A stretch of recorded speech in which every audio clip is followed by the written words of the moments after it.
Welcome, everybody, to the local hour on a Thursday. They could only mean one thing. David Samson joins us yet again. David Samson is a host of Nothing Personal with David Samson. Make sure to follow him on Twitter at David P. Samson. He's using a lot of Ricola, as he said, and after deducing what that could have been, I realized, speaking of, You okay? you might actually What are you using? That is a $5 fine, Michael, right? Yeah, no, it is. Okay. I owe $5. Okay. Good.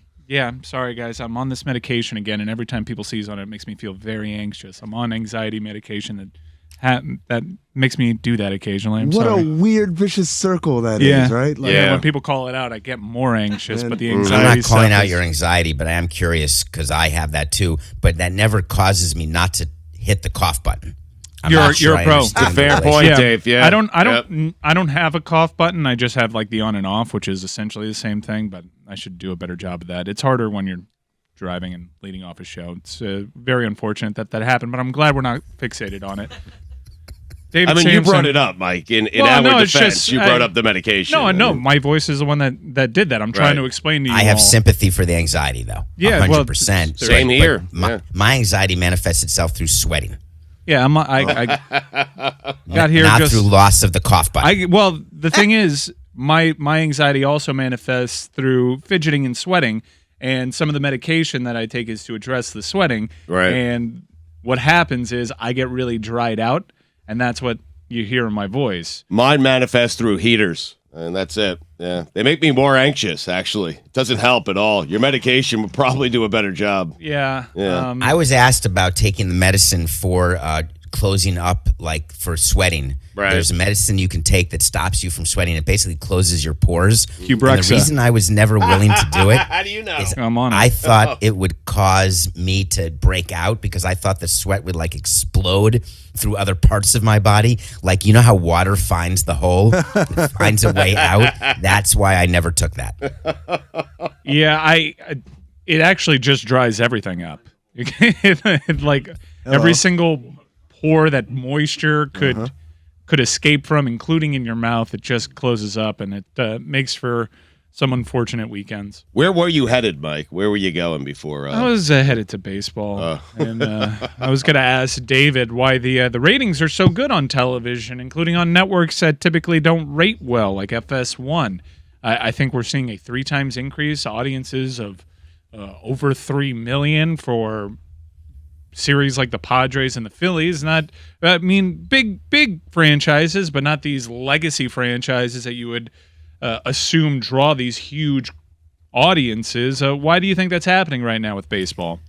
I can't tell whether you're being sarcastic because when you do percentage increases and you're coming from a small number, that's why press releases like with the Marlins, we used to say TV ratings are up 49%. It's gone from 1.2 to 1.8, and you get to say how great that is, but you were crappy and now you're just slightly less crappy.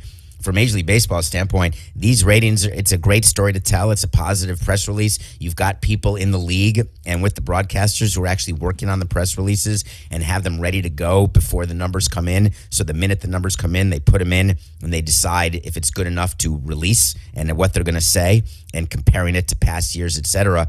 But at the end of the day, it's still rating less than an NFL preseason game. And that is what is looked at by baseball. That is sort of always our thing when the World Series gets under a regular season game in the NFL. We always use that as our comparator. So there's no celebrating going on. And it should be noted, you don't get extra money when you do these broadcast deals. So there's not anything in the national deals or in the local deals that says, hey, if you achieve this level, then we will give you this much more money. And if you don't achieve this level, we're taking money away. The deals are guaranteed regardless, and the risk is really on the broadcaster, not on the leagues. But, David, the ratings are up. And so what do you attribute that to? Is it the right teams being good, the right markets being good? No, I just attribute it to people interested in baseball because of Aaron Judge. They brought more attention. He brought more attention with that home run chase to baseball. Right. And that sort of led right into the playoffs. The Albert Pujols situation, I think there's just more awareness. I also attribute it to the fact that there's been some distance now from COVID. And I don't want to ever blame COVID for anything other than the nightmare that it was. but people were distracted by their livelihoods, not so much as when there's a recession or when the market's down, but COVID was a different thing where you just didn't know whether you're going to live or die. You're scared for your relatives, and therefore there's only a certain amount of bandwidth that you have for distractions like sports, and so you're going to choose your time wisely. I think people are in a better place right now, and it's allowing them to get back to doing things that are a distraction, if you will. And there's a Trump effect too that also kind of crescendoed with the pandemic, as you just mentioned. Cable news numbers way down. People not as fixated on cable news, and you can tell by them going down and sports going up where a lot of that audience is going. To your point, David. You know that you know that they budget. Rubbing off on you. Jeez, that's a fine, David. It's not a fine for me. I don't have cash. That's convenient. I mean, a little slow on the trigger there, David. Oh, you have cash. It Well, was that's slow. a fine for life. I felt it. Have you ever been in a situation where you know you have to do something like a glass is falling or food is falling to the ground, and you reach to try to catch it, and you're doing it like in the $6 Million Man slow motion style? That's what I was doing to get to my cough knob. So on this soundboard, which is the travel soundboard, because I'm in studio in Connecticut with CBS right now, it's a knob, not a button, and you have to twist it all the way from 2:30 to 7 o'clock. Jesus. So it's a whole Megillah, and I was not able to get all the way to 0. We're making a lot of excuses. It's okay. It's a byproduct and I'm of the on industry. alopecia. So, David, in your mind, what would you regard as, let's call it the 3 major sports in the United States? What would you regard them? If Skipper were here, he would have a different list than I do. The 3 major sports are clearly the NBA, the NFL, and MLB. Then why is Alabama, Tennessee getting 11 million viewers, and we're out here celebrating 4 million viewers? 17 million at its peak. That was his peak, 17 million viewers. So, I mean, the numbers for Alabama, Tennessee absolutely dwarf the numbers that are being celebrated right now by MLB and press releases. Okay. So what I'm You have looking college for, football as a major sport. is Yes, what I you're have saying. college football surpassing Major League Baseball easily as a major sport. Can we say professional sport?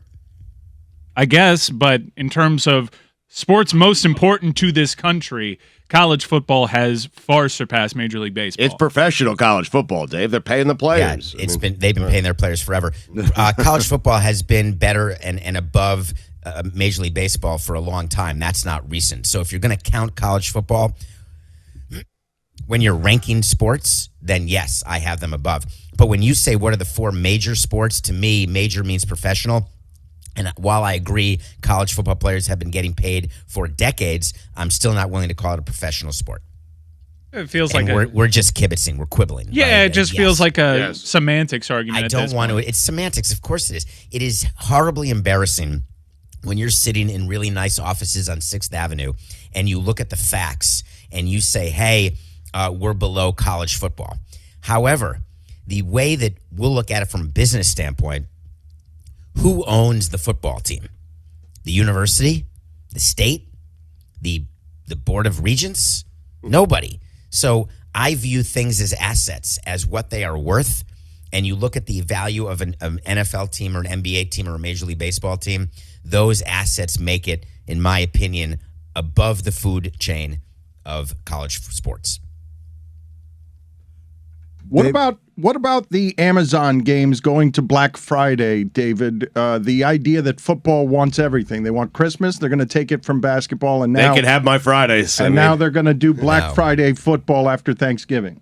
Yeah, that's not what they're doing, actually, Dan. What Amazon, remember, everything Amazon does is about your shopping on Amazon and your shopping on Prime. What Amazon wants to do is to have you not leave the house and go to the store on Black Friday, and they know if there's a football game on that you're going to be home watching football while you're on Amazon shopping. So that's the object of their game. That makes perfect sense to me that Amazon would do that. It is a great sort of synergy, but the bottom line for Amazon is they bread their butter and butter their bread with you shopping on Amazon Prime. David, I found it interesting that Jim Irsay was so public in his comments about Daniel Snyder. I am wondering your thoughts on that entire situation. Owner on owner crime right there.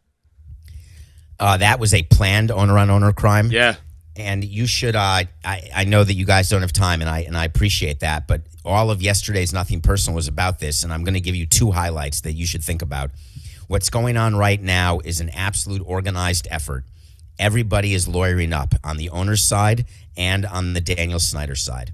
And what you're seeing is a steady stream of not just leaks, but of positioning for litigation that may come if they can't get Snyder to Sarver.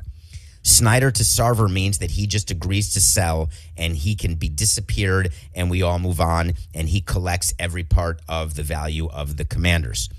The litigation comes if a vote actually gets taken and Irsay is correct and he didn't just come out. He's the perfect spokesperson. He's the one who you could say, my God, is he doing lines before he's saying that? Does Goodell even know? Is Goodell despondent that Irsay is talking? No, he's perfect. Snyder's threatening to blow out the secrets of all the owners, and Irsay says, hey, everybody knows my secrets, baby. Votes.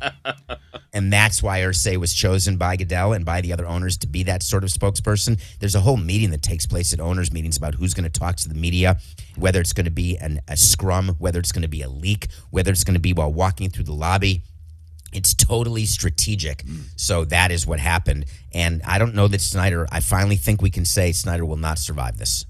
On Nothing Personal, you covered very well the letter that Snyder wrote that was funny, wishing to whom it may concern, hoping that their family was well with the first sentence. The letter Snyder wrote, you made what of how stupid that letter was? It was a 9.8 out of 10 in the unbelievably stupid category. So disingenuous. This is Dan Snyder.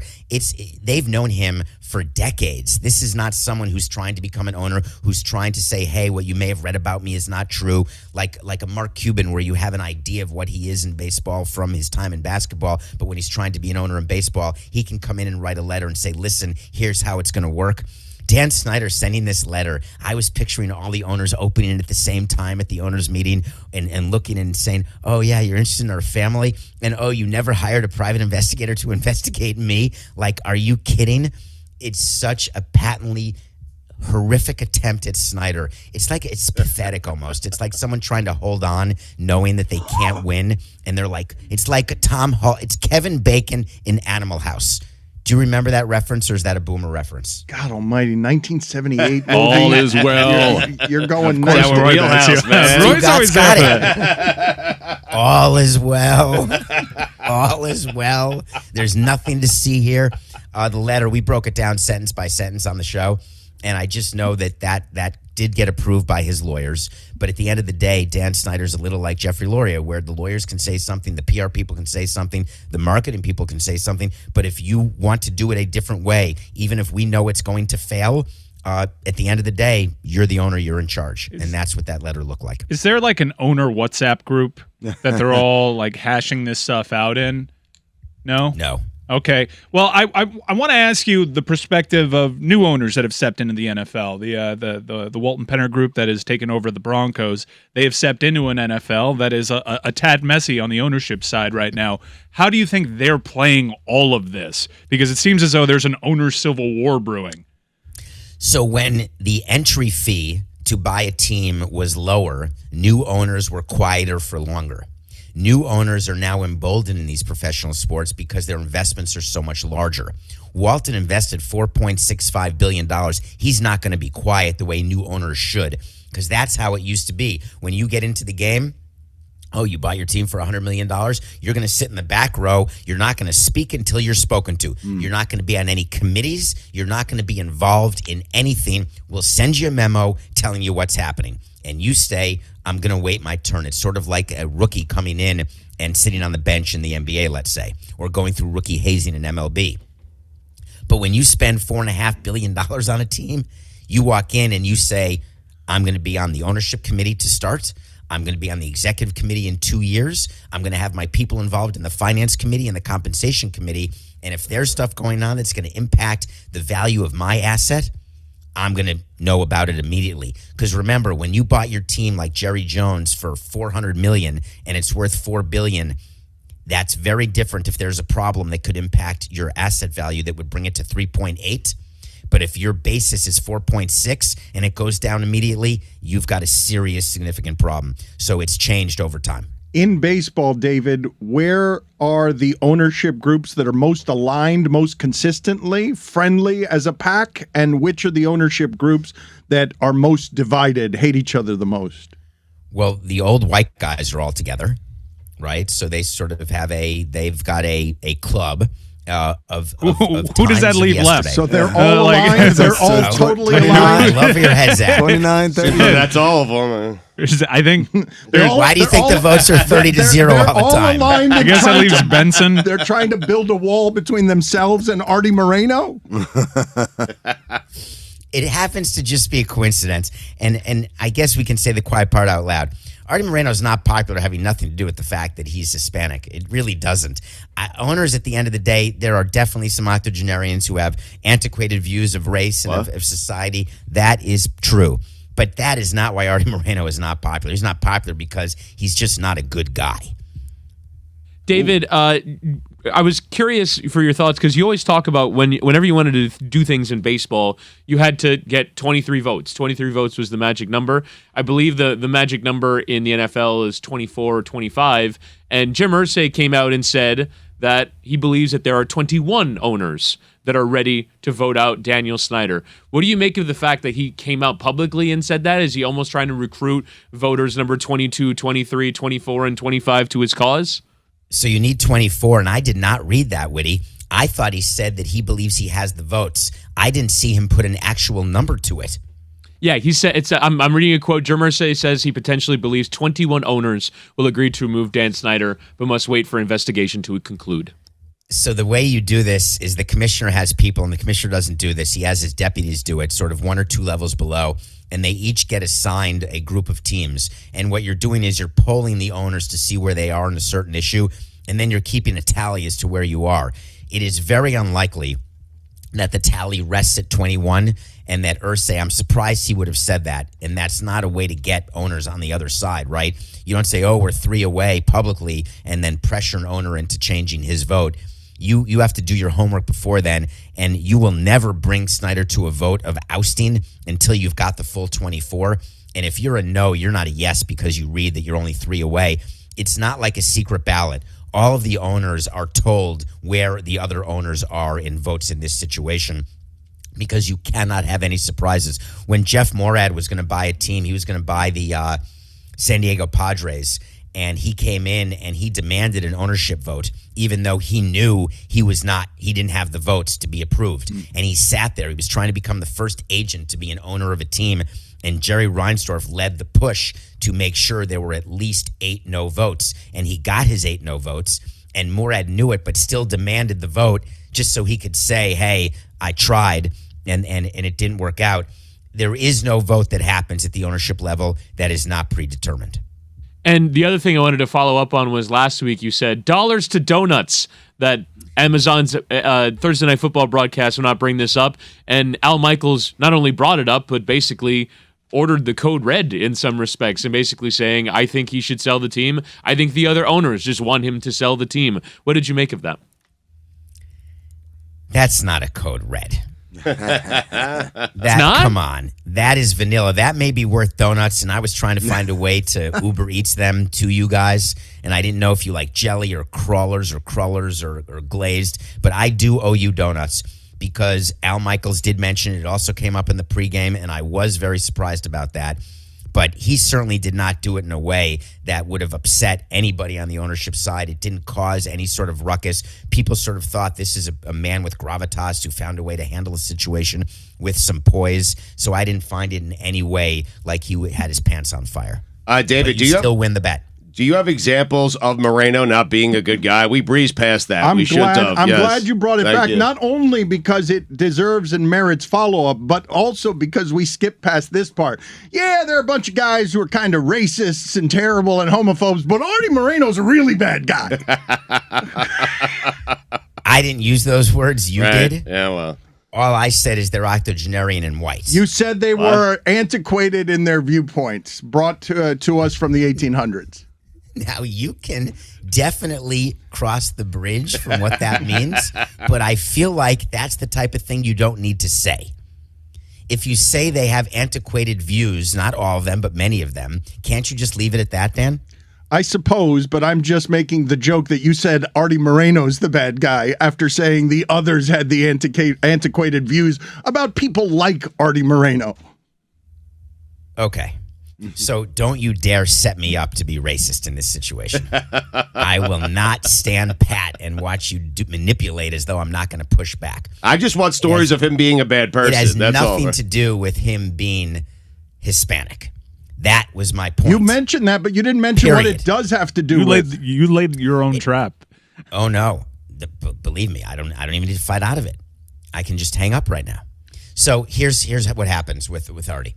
He runs his team in a way where he openly votes against and lobbies against things that are in the best interests of the game if they're not in the best interests of himself, including things that are done on the finance side, on the borrowing side, on the revenue sharing side, on the asset building side within Central Baseball. His view would be that what's good for the Angels is what we need to be doing. And if it's not good for the Angels, then we should not be doing it, even if it is good for the industry. And there are votes that take place where the Yankees have to hold their nose because it's not perfect for the Yankees, and they will vote for it because they understand that as an industry, all boats rise with the tide. The reason why owners do not like Artie, not because he's meddling, because they're all meddling, not because he's impossible to work with, because they're all impossible to work with. It's because his level of selfishness makes the other selfish people look selfless. That's how significant his selfishness is, and that's not appreciated.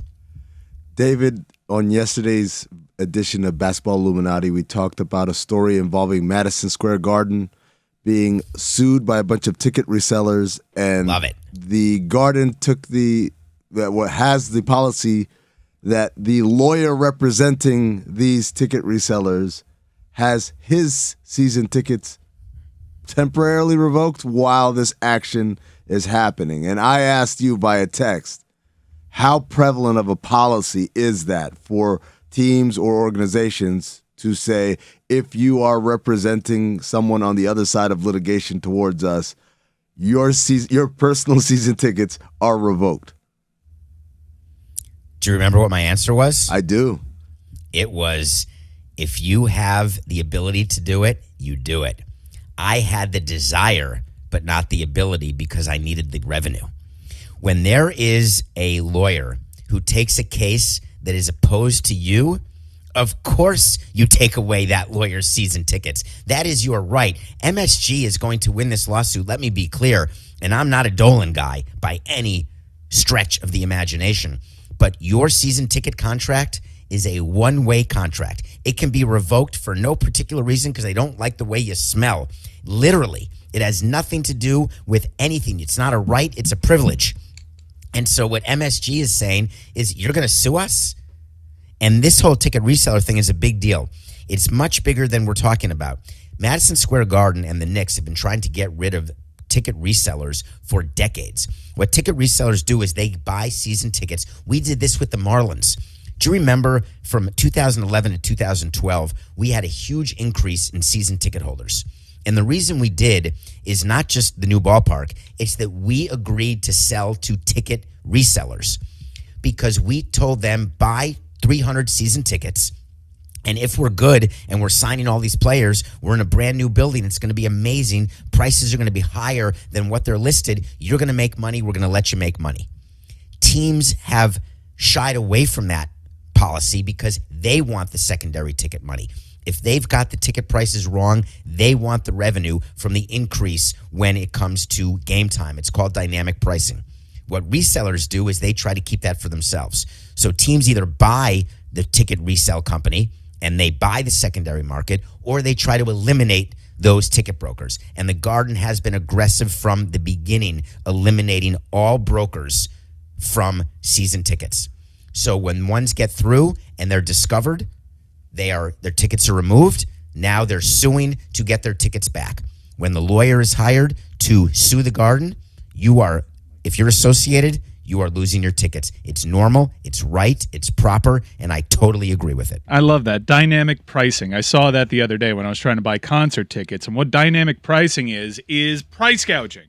It's basically taking. No, it's not. Yeah, no, it is. It's the stock market. No, it's GameStop. No, it's price gouging. The market. It's no, hey, it is these not. Blink 182 face value tickets are $142, but a lot of people want them, so we're going to sell them for $572. Why? Because fuck you. That's why. Dynamic. No, not pricing. why. Because if you don't want to buy them, there's someone else who will at $572. And do you know how you'll get them back to $180? Is if people say at $572, nah, I'd rather buy the record. And then at $570, they say the same thing. And then $470, $370, and then at $170, they say, all right, we'll go to the concert again. That's the way of the world. That's how you come up with pricing. No, it's a new way of the We would fire world. our salespeople for doing a season ticket price at $170 if there were people willing to pay $570. If I wanted to see Teenage Mutant Ninja Turtles coming out of their shells rock and review when I was 7 years old, you know what I'd do? I'd hop in a queue, and I'd be the first one there, and boom, I'd get my ticket. That's how you do it. It's a face value deal, first come, first serve. It's not Antiquated. fair. Greg It's Cote. not fair. It's not fair. And I say that as somebody that, thanks to the Game Time app, can buy my way into any event that I actually want. That's not a look at me, Louie. That's just the reality of the situation. But there are also times that I wake up, the vast majority of times that I wake up, the second tickets go on sale, and they're 10 times as expensive as they should be. Why? Because Ticketmaster decides that this is legal now. It's not fair. I've never heard that word, as they should be. When it comes to pricing, tell me what you mean by as they should be. You announce a price, you sell it at the price. What? Yeah. Okay. Mike, I've never what are you heard that. talking about? Mike's up. No, Mike's 100% right. This is a Go sign with Ticketmaster, guys. This is a fallback for you fucking up your price. Like you set a price, and then all of a sudden there's more demand than you expected. No, that's a you problem. That's a you problem for not. And also, Ticketmaster owns the secondary market anyway. If I'm going to sell my tickets, I'm going to sell them on Ticketmaster. And so, like, you're collecting your fees multiple times over. You got the price wrong. Eat it.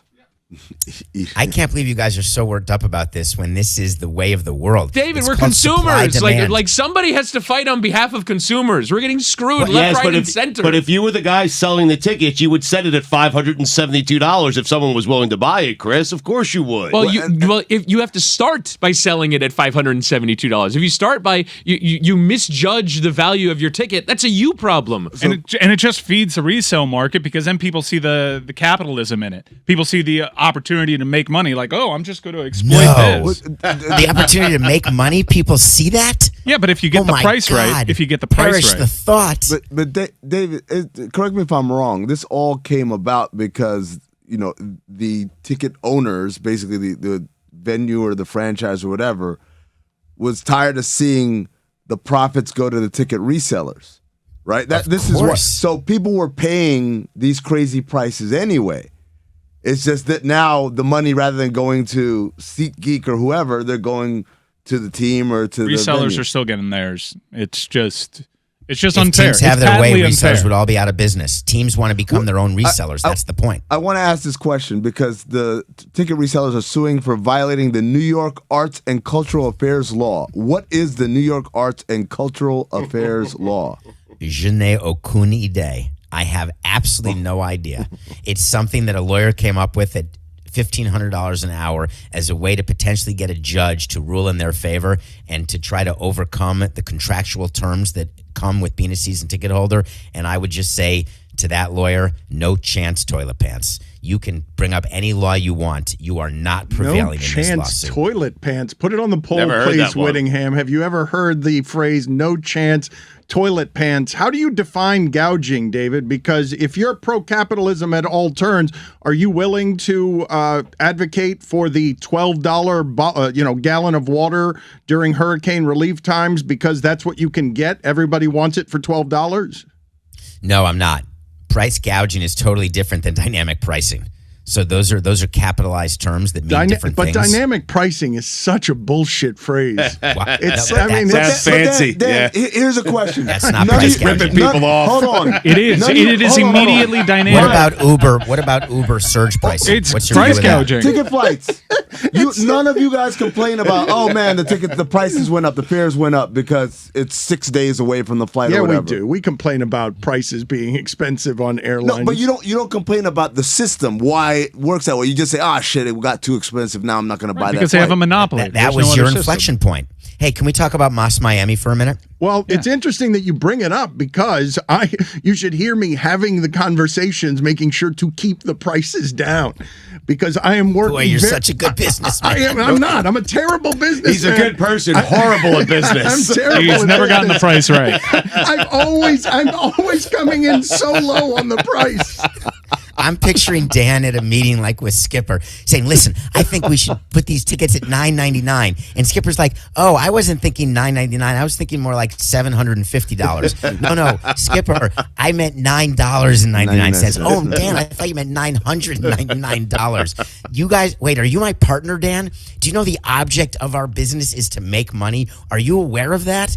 And if we have people who love us so much, they're so loyal, what do you think we do when we're selling merchandise and when we're doing all these points of engagement? We're trying to get as much money out of everyone as quickly as possible. No, not as much. Just enough. And then Dan says, no, that's not what we want to do. We want Just enough. everyone to feel good and whole. I'm just. Why do you looking think to I break threw Just even. to break even. Hey, I look, mean, my super. That's it. If you super follow at Michael Ryan Ruiz on Twitter, you've paid for so many cups of coffee.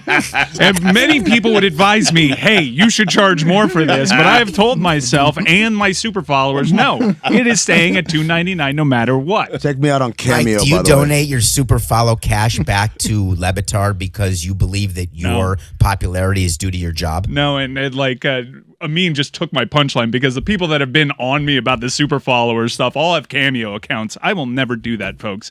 We'll never do Cameo unless I have a bad gambling month, and then I absolutely will position it as a special. I will always do Cameo. I enjoy Cameo. little extra income. .com/Darth Amin. Just search me. I'll do it. Don't worry. What's your question about Moss, David? I was asking about how you're doing pricing, and that if you took it away from me by saying that you are purposely trying to keep the price artificially low out of the goodness of your heart. And I was going to ask about pricing, given the popularity of the event, given how much people want to be around you guys. Why would you not charge as much as you can? And you'll know when the price is too high because the tickets will not go at the speed in which you thought they were going to go. Because the point of the endeavor is to give fans access to us that's reasonable, and I don't want to price anyone out. Right, but you give fans access to you by doing 4 hours of content a day every single day in a way that is greater than But what this is most just shows. supposed to be a party. It's always been a party that just has some extra revenue streams for the shipping container. That's what it's always been, because Disney wouldn't let me pay people, so I had to invent businesses around the ability to get people a little more money. But David's giving me an idea. I'm going to buy all the tickets at face value and scalp them in the secondary market. How about that? should. Dan? Oh, 100%. Dynamic You pricing. You're thinking about this wrong. What you do is you set up a separate meet and greet area within Moss that Dan doesn't know about. And then for an extra premium, you come in here and then you take all the profits out of that. That's actually already taken by Greg Cody's toenail. You realize that what happens in all parts of business is they're all trying to give experiences that are only meant to increase revenue. And what you're doing with Moss Miami is the ultimate. You're giving access that just doesn't exist in the regular world. You can buy a ticketed event if you do a live show and there's people in the audience, but then there's the special group who gets to go backstage, normally just celebrities or people in the know. But if you allow people to buy that experience, they're going to. It's not accessible to everyone, but it's accessible to enough people who then buy it, and that's extra revenue for you. What the hell are you doing, Well, we Dan? will have a VIP. If people want to pay more, they can. We will have a VIP. That's how you do it. You do it with Look at me, tiered- Louise. You do it with tiered What's the access. charge? You have a platinum wristband, you get a gold wristband, you get a silver wristband. And depending on what kind of wristband you get more and more access. The highest level, the titanium wristband, Oh. Gets to look at me in my eyes. That's for Dan. Amin, you and I will have like the puke green wristbands, and we'll be. I don't know if I'm even invited. I doubt I am, but I mean, we'll be in the some baggage we with can you be in with the these. room, like the side room. Buy a ticket. I mean. David, Why wouldn't? I should be invited to Moss Miami just in case I give anyone the finger. you Right? were the most press that Moss Miami has ever received. Let's get to your review for the week, David. Every week, David Samson hosting Nothing Personal reviews a movie or series or documentary. What do you have for us this week? This is the perfect. I had no idea where you're going. The audience is not going to believe this, but we do not practice in advance or tell me what the rundown is. I have no idea what we're going to talk about. I'm reviewing a documentary called Flight Risk. Flight Risk is a documentary about the Boeing 737 MAX planes. I am obsessed with plane crashes for various personal and professional reasons, and I learned some things that were very disturbing about Boeing and what they did in the construction of the Boeing 737 MAXs and what they did after the crashes, how they denied any responsibility when in fact they were totally responsible, how Boeing is working in a way and we count on them to build planes where we can feel safe. And planes are safer. Notionally, they're safer than driving to the airport. Once you get to the airport, you've gone through the hard part. The flying is the easy part. But this documentary was crushing. But the reason why it's important to watch is capitalism and companies trying to keep their stock price up. That's a real thing. And sometimes it comes at the expense of the consumer. And I don't mean their pocketbook. Sometimes I mean their heartbeat. Sometimes. It's called Flight Risk. What's that on? TV. I think I saw it on HBO Max. I'm not sure. Sometimes I get confused. But David, Boeing had never had a crash before they started cutting corners, right? Weren't they famously safe airline? Famously, and then they had a merger, and all of a sudden there was a change in the culture, and you had employees who were whistleblowing. That's the problem, is they were whistleblowing, saying, listen, we're now cutting corners. We're not having the oversight that we used to have and the triple checking that we used to have, and I'm worried that something bad's going to happen. And you had employees who were writing letters to the chairman of the new Boeing. And of course, it got ignored because there were profits to keep. There were what you do when you have a public company is you tell your investors, you tell Wall Street what your earnings are going to be.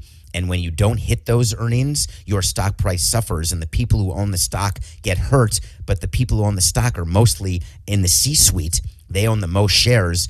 They get hurt the most. So they want to make sure that the stock price does not go down. Therefore, they are going to do something to keep revenue up and expenses down, even if it hurts the product. But these are airplanes we're talking about. It's not like all of a sudden the food sucked because you started buying bad beef or a lower quality fish in a sushi restaurant. These are airplanes where you are counting on being safe. It was just devastating, but it's important to watch because it's not GameStop, right, Mike? There's no game here. This is people's lives. David, did I mishear you? You didn't say whistleblowers were the problem, right? No, what I said is the problem is the whistleblowers knew that after the merger, they had written letters saying, we have a problem here, and those letters were ignored by the chairman, by people in the C-suite. No, whistleblowers in this case are never the problem. They're bringing attention to something that requires attention. By the way, but again, whistleblowing when it's involving quality of food, I'm not as crazed about. Whistleblowers when it involves how airplanes are being built, I'm far more interested in. Just for clarity's sake, this documentary is streaming on Prime Video if you wanted to watch it. But I wanted to ask, David, you said for both personal and professional reasons this story intrigued you. What are the professional reasons? I fly all the time. I fly for a living. So that sounds personal. That's a personal reason. That sounds personal. No, personal is that I have family who died in a plane crash. That's personal. Professional is that I'm on planes all the time and I don't want to have anxiety about it. I got enough anxiety on the ground. I want to be able to fly and not worry about it. I don't want to be John Madden, right? I don't want to get to the point where I'm unwilling to fly because it would impact my life and my ability to make more money. So it's both personal and professional, and it was devastating. And I flew on a MAX plane, and I knew I was going to. And this was a flight, an American Airlines flight. This was recently to Arizona, and I must tell you, it was not great. And it was fine. We landed, of course, but the anxiety was not great. And what was bothering me is, the seat in front of you, there's the emergency exit booklet where they go through the plane. Yeah.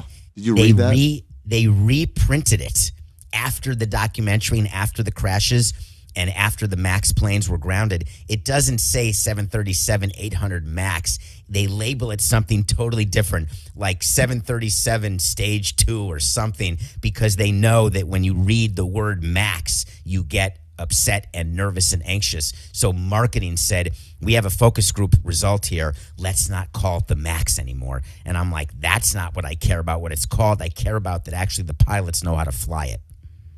David, good talking to you, sir. Thank you. I have been remiss. There have been very small windows early in this show, and Chris Cote has noticed that when he comes back from doing whatever it is he does, when he gets into the sloth of being Chris Cote for 6 days, when he returns, the treadmill is moving kind of fast, and the windows are small. So I think I heard 7 words from him, and I got to be honest, for 35 or 40 of the last minutes, I forgot he was here because he was sitting behind yesterday's Bacardi balloons. He just told me he was easing back into things. He was working his way back into the rotation. Yes, so, but here's the thing, though. He's got so many opinions. I don't know if this happens to all of you. I've told you before that Max Kellerman and Stephen A. Smith are totally distorted human beings from when I met them. And Max's wife will tell you, first take, you got to talk for 2 hours, and you do that every day. You go home, and you're someone who just uses 70 words when you should use 10. You just become that human being. We are all affected by these jobs, and when we have 4 or 5 days off, and you've had how many in a row, Chris? Since Thursday. So, yeah, almost a week. You've had percolating show thoughts for a week. For a week, what's been bubbling? My show thoughts are a lot different than other people's show thoughts, though. Correct. It's usually not a great unspooling, but you have given me opinions this morning that have ranged from opening straws, the correct way to open straws, Love A that. great debate.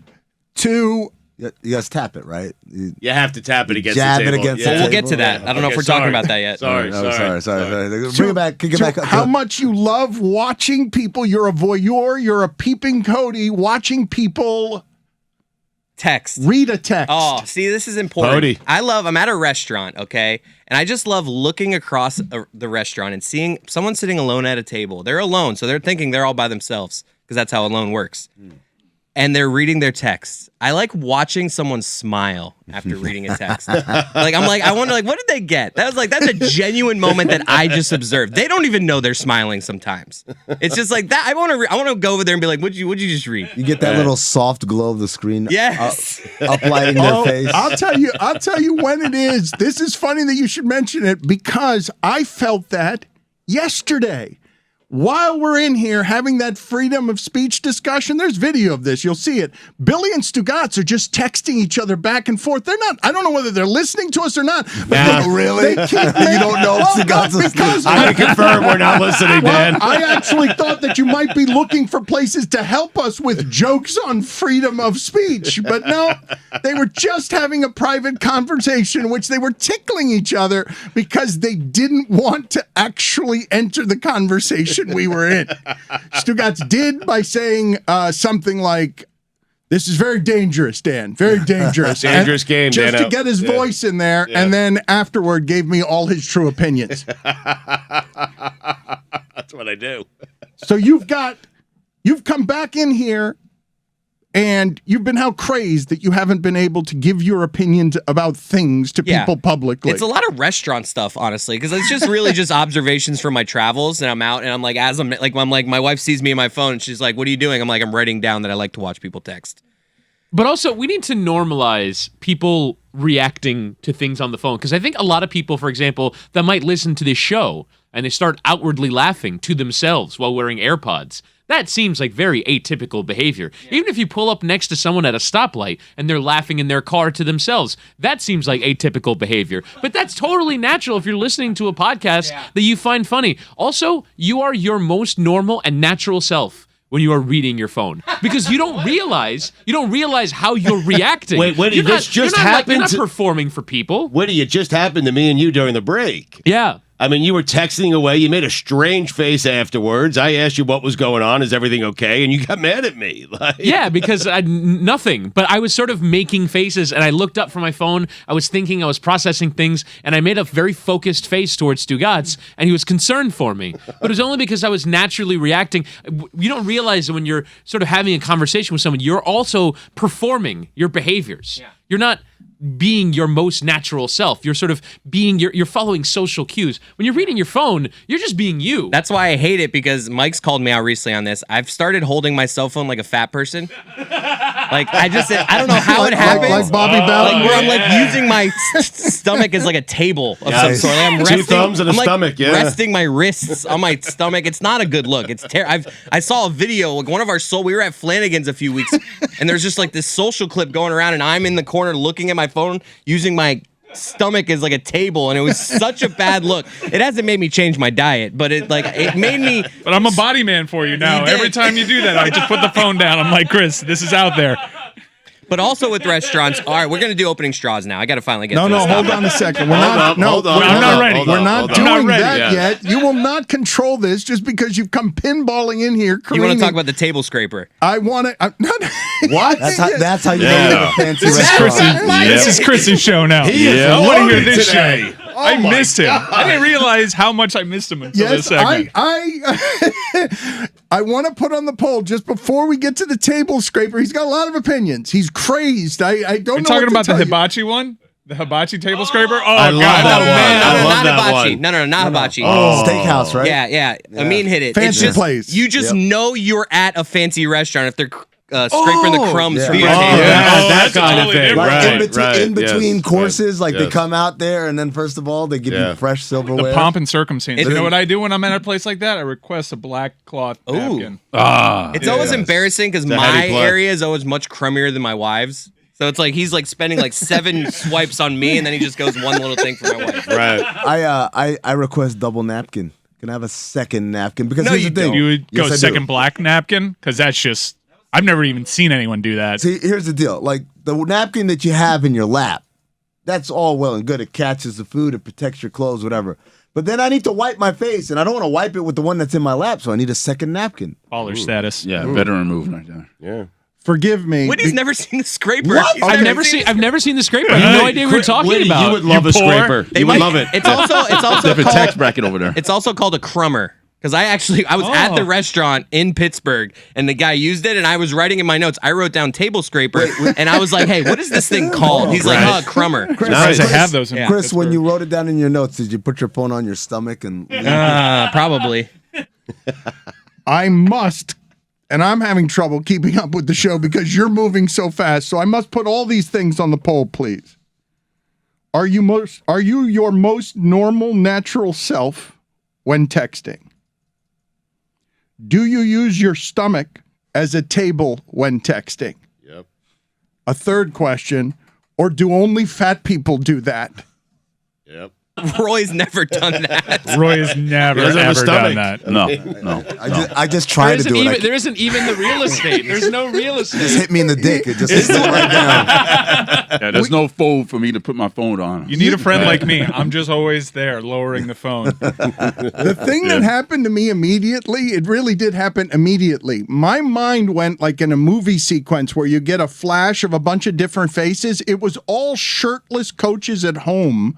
It was all Rex Ryans and Bobby Bowdens and Wade Phillips on a recliner with either a remote control on their chest, using it from there, or texting on their phone. I went through a whole bunch of Charlie Weiss does it that way, but it was only the heavy coaches. Well, of course. I mean, It's Andy Reid. Yeah. the exclusive domain of the heavy. For me, Stan Van Gundy is the runaway winner for doing that. Yeah. Lying down after commentating a TNT game. He's back in his hotel room. But not his brother. I've seen him text. No, not. His I brother. can confirm. Stan, belly texter. There's some people it's just like easier to do it that way at some point. Did you know the table scraper was known as a crummer? Because I don't think people knew that. I can't believe Whittingham has never seen a crumb. It's odd. You've never had it. This is it's a steakhouse and a fancy restaurant thing, is it not? It's something that's being taken. It's not off of a table. It's off of cloth. It's Taking obnoxious. It off of cloth. It's an obnoxious gesture. But you No, it's agree, not. if Woody were a waiter, he would love the crumber. He would love to do it. Woody The would act of have doing one it. at Yes. his house. Yes. Woody would be doing it at his parents' house, like for dinner on a Sunday night. Whitty, once you learn of this skill, you're gonna woo. You'll never stop. You're gonna woo people on dates with this. You're gonna do it yourself with the Matador's flourish. You're gonna love the crummer. That should be a Yelp option. When you go on Yelp and I look for restaurants, crummer or no crummer? Because if I want to... Now, there's a distinct possibility that this has happened to me before and I just haven't noticed. But No, You gotta get noticed, Chris. You would No, notice. they do You'd be it very jealous. quickly. Yeah. They get the bread out of the way. No, It's no, like no. all one You solid would move, want- one you- fluid movement. You like would a- want the job. I mean, Yeah. First of all, I've got Whitty doing it. You said in retirement, when I retire, I'm going to become a crumber. Chris said It is a fluid movement. They pick up the bread It is. and right underneath it, they kind of It's an shell the art. crumbs. It's an art. It's therapeutic. It's like ASMR. I like hearing the scrape. I like the motion. I like seeing the crumbs come together and become a little Very hill. soothing. Little Yes, hill of very good crumbs. movement. Yeah, Love yeah. it. But Chris said he thinks Whitty would do that at like Sunday dinner at his parents' house. I got Whitty doing it, making himself a sandwich for lunch, and then no. crumbing Once he the starts, table. he'll never stop. doing Seriously. it at all times. He'll do it out here. Yes. I've got Whitty being such a neat eater that he's just never needed it. Oh, that's a good point. Yeah. That might be it. Yeah. Because Yep. it's so No, much that is so the- much more likely an option than the one Mike has, which is he's got a crummer of such surgical ninja skill that he's coming through in a way that's being done under Whittingham's nose without Whittingham ever seeing I'm it telling you, because that's- he's such a surgeon. That's what's happening. If you're a crummer, you do it as if you're doing a Zen garden. It is just all very peaceful and fluid, and you don't even Yep. see it. It It's is like- a nice the noise. rake in the sand thing. Like, I wonder if there's a YouTube sound of that out there where I could just go to I'm sleep on at it. night to that sound. Mike, didn't you go to Burns Steakhouse recently? Because some of the best crummers, they live right there. That's where the pros go. Come on. how do you spell crummer? They on. toil away in the minor leagues of crumbing. I'm assuming Crumber crumber is a B. B. I'm assuming it's CRUMBER. Also put on the poll, Whittingham. Are you such a slob that when you go to dinner, it's 7 swipes from the crummer for you and 1 for your partner? Over under on that. Because that is, I asked them to put the crumbs on my salad once they're done with that. It's just crouton. you know what? Just throw that in my mouth. This is just shoot. Wow, there's a thing on Amazon that you can buy. It's called a crumb sweeper. Yeah. Wow, I'm firing this up Only straight away. $9. Yeah. I'm watching this guy at a place called Antoine's, and he is amazing. Really? Yeah, that wrist action. Whittingham yesterday, I'm not joking. I got up wearily from a third meeting after the show and very chipper and with not a hair out of place. Whittingham filed some sort of file under his arm and jolly, really legitimately jolly, left the building saying, I love meetings. Oh, jeez. It's more, you approach me saying, you hated the last 40 minutes that you've been in a meeting, right? And I go, no, I love meetings. I like communication with my colleagues. I want to know what they're thinking. I don't know if they want to know what I'm thinking, but I'll offer them what I'm thinking anyway. I think meetings are very valuable. Underrated meetings. This is rare of you, though, to be a meeting liker. It's super counterculture, I think. Put that on the poll as well. Do you like meetings? He's from another time. I mean, The other thing that Chris Cote came Yawning in- on airplanes? No. oh, wow. Oh, we're not there yet? Wow. Oh, get the pop. Yeah. No, I had all your sports thoughts. We haven't even gotten to those. We're still cares? we're still in the restaurant and now on the airplane. We got Uber drivers too if you want to get to those. Your whole trip. Go ahead. Chris, I don't like an Uber driver that tells me how little he needs his Uber money. Like Oh, your I hate Uber, it. like this is gonna sound like I don't want to be a dick. Like people are doing a lot of things to try to get money. You're an Uber driver. You obviously want this money. He's in a Tesla. He's real, just complaining about other patrons, and he's just like, I don't need this money. I got a full time. It's like you're Ubering right now. Right. You're here. Yes. See, I thought you were just gonna stop up. I don't like an Uber driver who says, "Don't speak. Shut up, Uber driver. I don't care about your life. Do you need the money? Do you not need the money? Do you Point A, love-" point B. That's Yes. it. Yes. We don't need to be friends. Right, yeah. Just drop me off, and that's it. That's what I'm paying He you was for. he was saying it in a way that was like it was almost like he was insecure about it. He's like, just so you know, I don't need this money. I'm not going to deal with anybody because I got my full-time job. This is extra. This is for vacations. It's like now you're telling me what you're spending your money on. Well, if you don't need this money, I don't have to pay you. How about that? that's not anything work that other way. than a crime. No, then don't bring it up then. I didn't ask you for that. Well, don't bring it up yet, or I'll commit a crime. Yeah. I get Roy's point. If it's so unnecessary, this money, and you just want to be driving, it No, seems Just like. give me a ride. Okay, Right. you guys are. Look, The implication is there, though, that it sets up this power dynamic, and he's trying to let you know, like, hey, I don't really need this because he's self-conscious. It's just somebody Human. leaking Human. confidence. But it's always the guy in the Superhuman. Uber. I feel like it's always the guy in the Tesla who Okay. picks you up in a Tesla. I had it in Nashville a couple of weeks ago. He goes, I got my sticks in the back seat after I drop you off. I'm going to play golf. Don't need the money. There was one time that I forgot my TSA number on my ticket and I had to go through the normie line. I was like, just so you guys know, like I usually have TSA pre-check. I don't know. This is the first time I've taken my shoes off in a very long time. You got to let him know. I don't need this, just so you know. Normie line.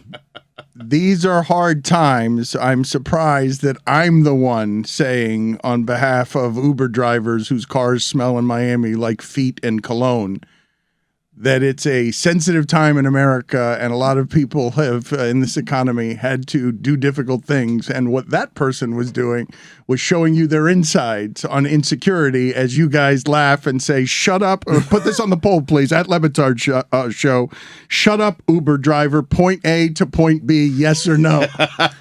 But don't tell me you don't need the money. I give you no tip if you're that guy. Don't do that. Tell me you desperately need the money. No, come don't tell me on. anything. Why? Don't tell me Don't anything. do it. What do you mean? Stugotz, what I you just need the solicited money. was the guy that's going to tell you the Sales. sob story of, I'm okay with that. And my Oh, no, grandma you're needs not. the surgery. Like, I don't care. It's better than the alternative, which is I don't need the money. My Stugotz. sticks are in the back of the Stugotz, car. don't even shut up. That's the alternative. Stugotz, you've gone from point A to point B to please, yes, give me a sales pitch on a condo on the way. It's better than I don't need the money. Is the It point is. I think he's making. Yes. Like if you're gonna Yes. if you have these three options, the last one is like this. Like I'm overly confident. Like I don't need this. It's just like you're Right. here though. Right. Number one is silence. Number two is the guy who needs the money. Number three is the person who tells me I don't need the money. My sticks are in the back seats. I get self-conscious about that stuff. I'm going to tweet to my super followers. I don't need the money. Okay.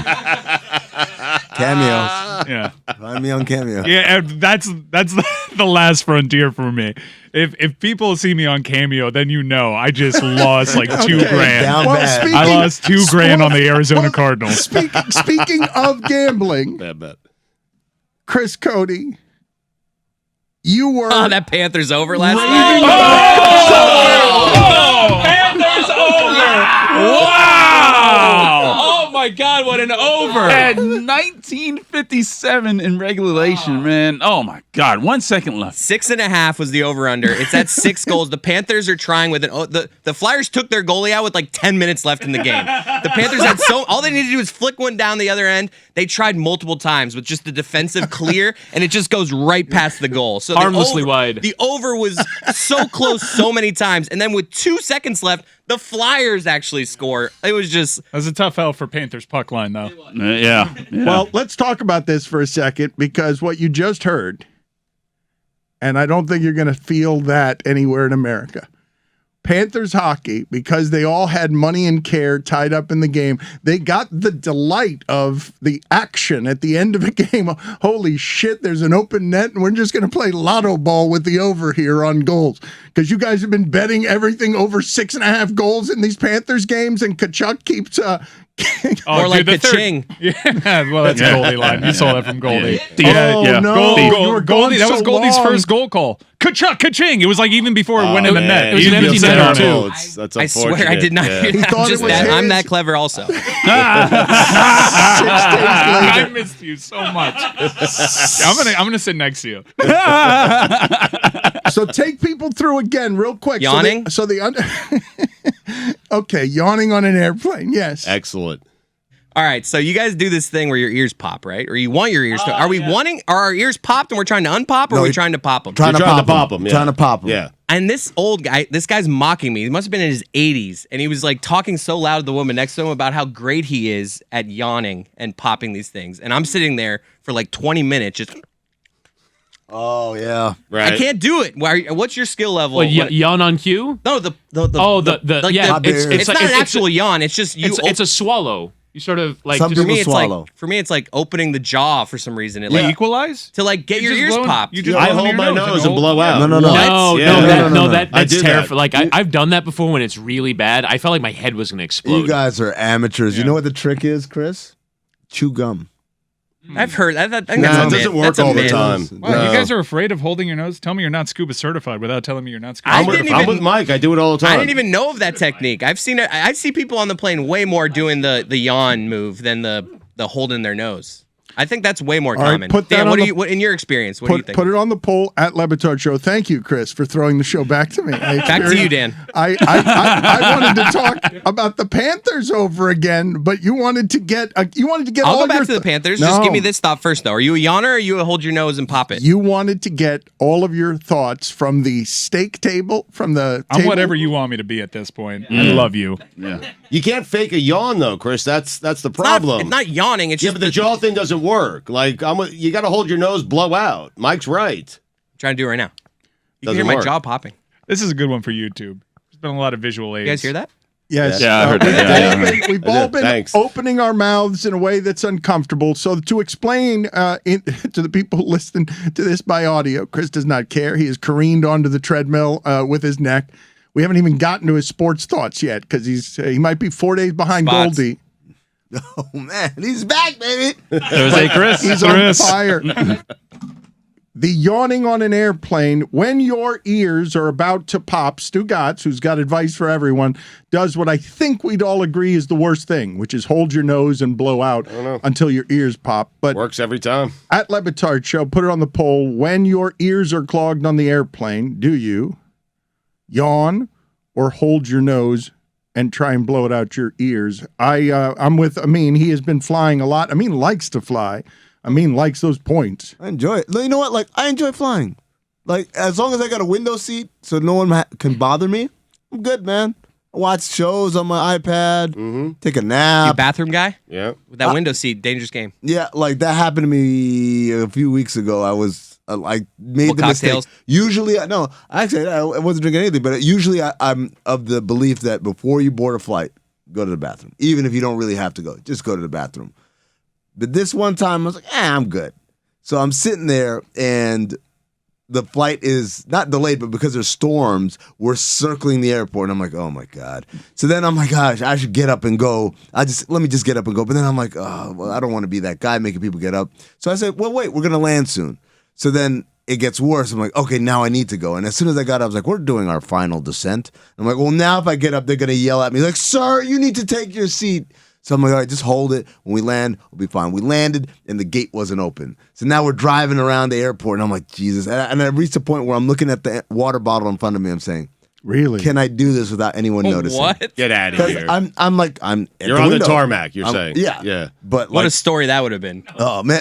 Then I said, no, I can't. Metal I Art can't expose comedian myself. Amin Hassan arrested on a plane. Can't expose myself. So then I said, what if I just peed myself? I mean, like, what's the big idea, right? What's the worst thing gonna happen? I'm gonna have a wet spot. I'll get to my hotel and change. But then I was like, man, what if the same headline? Metal Arc Media is Amin No, Hassan. but what if I peed myself seems like the worst of the options. I can't believe you were in such a desperate place holding it. I've never been in a place.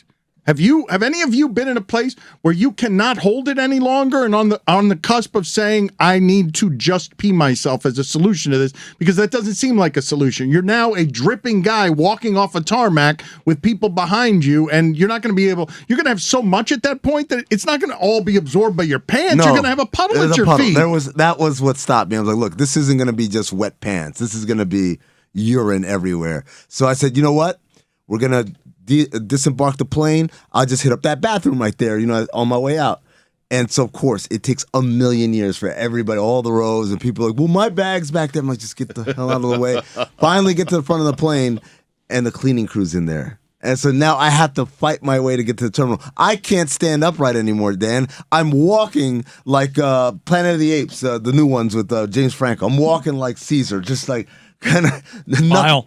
Oh my God. So I get to the terminal, and there's a line out of the bathroom. Oh, boy. I start to freak out, but luckily. Wasn't in the cards, man. No, I mean, I got there, and I'm not lying, 2.5 straight minutes of urination. Wow. I'm taking the under on that. Yeah. Damn, that's Yeah. a long 2.5 time to straight pee. Maybe it felt like 2.5 No, minutes. timed it. There have been pees where I'm like, this is wild. Well, when it does never this ends. ever stop? The worst I ever had to pee was coming back from a Panther game. I had to stop off at the old radio station because it was on the way home. I just couldn't make it home. I was about to burst. And I was just there at the urinal with both my hands in the air like, whoa, this because is wild. the stream is holding up.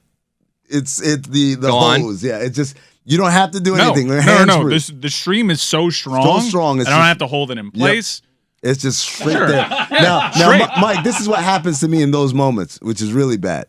I can't be silent. I can't just silently go, You let out a groan. these weird groans. Feels great. Yeah. I do. Let it fly. I think that might be universally male. I believe everyone in this room, if you really have to go, you're not going to do that quietly. The release is going to be, you're going to celebrate it like you celebrate Do that? sports. If only we had a woman here. I wonder if women do that. There are certain times that I have to pee so bad that I feel it in my jaw. I feel it in my back molars. The release. I'm just like, oh. For me, it's when you actually feel the physical weight of your bladder. It's like, oh, there's an internal organ that is overflowing right now. This thing is going to burst, and you're sort of like carrying this pain to the bathroom, trying to get there. Oh, Now, do you ever have this where you got to pee so bad, and then when you get to peeing, it's almost like your urine is a Black Friday crowd trying to get into Walmart? And it's just like they're climbing over. It's like, it's too many. The stream isn't coming out quite the way it should because Congrats on the sex. too much urine. There's a TV in the Do you ever do the thing when your spouse has to go to the How do you bathroom? not know that of me? When your spouse has to really go, and you're like in a line and she can't go, and you just like start doing Wow, Jesus, you're a terrorist. Why would you do that? to mess with her. 'Cause That's it's fun. wrong. It's that's fun. not divorce. I don't do it that's constantly. Not It's funny. so- No, that's jackassery. But this has to be gender specific. The shouting once you've arrived at a certain level of relief that everyone here has That's a like different sound, right? The best. Of celebrating sports Say, Chris. because you've arrived at the urinal and you didn't know you were going to make it. Because that's got to be one of the feelings in play as you didn't know you were going to make it. You were where Amin was, this terrible purgatory of everything in the universe is conspiring against me. And I want you to think of how desperate he has to be on a plane considering maybe my genes will absorb an eighth of this, and it'll merely be a puddle that's hugely embarrassing at my feet. Either that or trying to pee into a bottle without anyone But noticing. and that bottle would overflow if you peed for 2.5 minutes. I mean- You would have no chance of actually relieving yourself. It was one of those big life water bottles, so. Yeah, but 2.5 minutes. I mean, man, that's true. I mean, like, right. that was so awkward sitting on that plane. yeah. Just. Dan, it seems like you peed yourself before. I mean, I've been here, but I've never been so desperate. I'm shocked by that. I've never been so desperate that I've honestly considered I'm going to piss myself now as a solution to my problem. it has to be when you're headed home. Like, I've done it on the way home from here, like bad traffic, commute. I'm like, you know what? No one's home right now. I could just let it fly right in my car, get out. No one's going to notice. I'm not going to be embarrassed, and I'll just change when I get home. So, I mean, Stugotz, I once was driving from New York to Bristol and had this insane urge. I literally had to pull off into a strip mall or whatever. There was a Starbucks. yeah. And as I'm approaching the bathroom, I've already begun to unbuckle my pants. Right. And as I A walk little's in, come out already. I mean, as I walk in, there are two high school age girls standing there, and I look down at my unbuckled pants and I'm like, get the fuck out of the way. Yo, chicken time. there's no chance you got peas yourself. No. He said it's a matter of fact. Use the hotel bathroom, so This is largely performative, but we need to establish at least some reasonable doubt. Yes, exactly. I'm so telling pee stories and Stugotz had to top everyone with a pee story where he pees more than you do.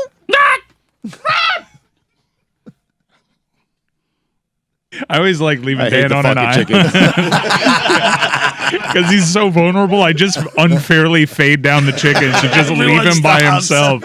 I so Does a rarely weird chicken. I so rarely He does a participate. weird chicken. He knows does, it too. to be honest He knows he with does a you. weird chicken, and he wants the support of everybody else doing one. But as soon as he starts, I'm just like, I'm gonna stop now. I'm honestly, does a weird I'm chicken. trying to hide among the other chickens. Don't want to be seen. Don't want to be understood. Just The one big fat chicken. It's one chicken. My eyes light up. Oh, I fade down as soon as he such a starts. vulnerable spot. I wanted to drift out of the room, but I'm too fat a chicken to actually leave. Because then he's committed to the bit, so it's weird if he shuts up. I so rarely participate in the chickens. I leave the chickens to peck Stugotz to death. But today I'm a lonely fat chicken sitting at the end of the segment, staring at myself, wondering if we're still on the air.